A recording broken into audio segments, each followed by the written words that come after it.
Halina, kapatid, makiisa at pantayan ang kalikasan.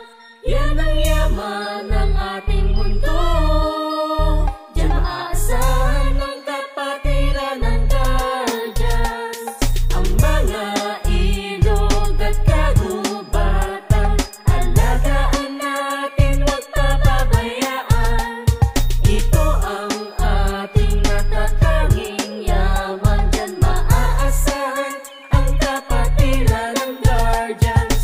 Masdan nyo ang kapaligiran, maraming basura nagkalat sa daan. Ngayon ang panahon, tayo ay kumilos na. Tapat mo, linisin mo, sabi nga nila, pero hindi yan sapat. Tayo ay magtulong-tulong, di pa huli ang lahat, atin ang isulong. Ating kapaligiran, ating alagaan, ito ang yaman ng mundo, ating kalikasan. Paano na ang susunod na henerasyon kung maaabutan nila ay puro polusyon? Hangin na sariwa, puro dumi na ata. Isipin natin kung gato, di ba nakakaawa? Kaya halika na, tayo ay magkapit kamay. Protektahan ang kalikasan, wag hayaang malagay sa peligro at lalong masira ang kalikasan. Tandaan, ito ang ating natatanging yaman. Mga ilog at kagubatan, alagaan natin, huwag papabayaan.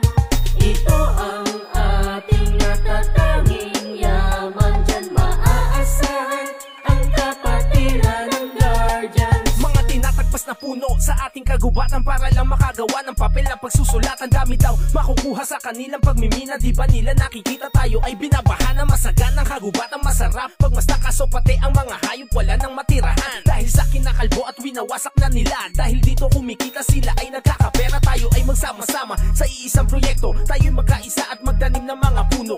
Ating alagaan ang ating kalikasan. Ipakita mo ang tama para tayo'y pamarisa ng mga iligal. Laging dapat natin mapigilan kung merong magpipili. Tayo ang makakalaban, tayo ang tagapagtanggol ng yaman ng mundo. Kalikasan, kagubatan, protektahan ito. Ang mga ilog at kagubatan, alagaan natin, huwag papabayaan.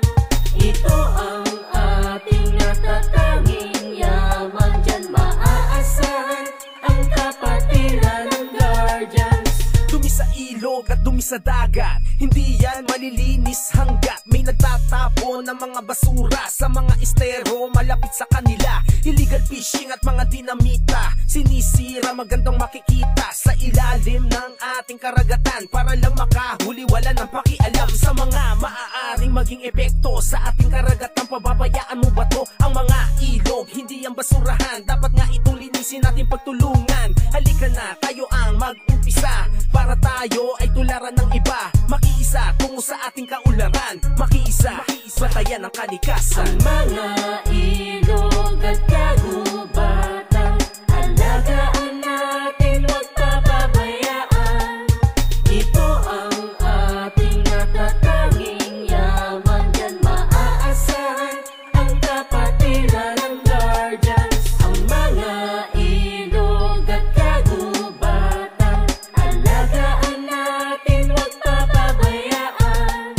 Ito ang ating natatanging yaman. Diyan maaasahan ang kapatiran ng guardians. Halina, kapatid, makiisa at pantayan ang kalikasan.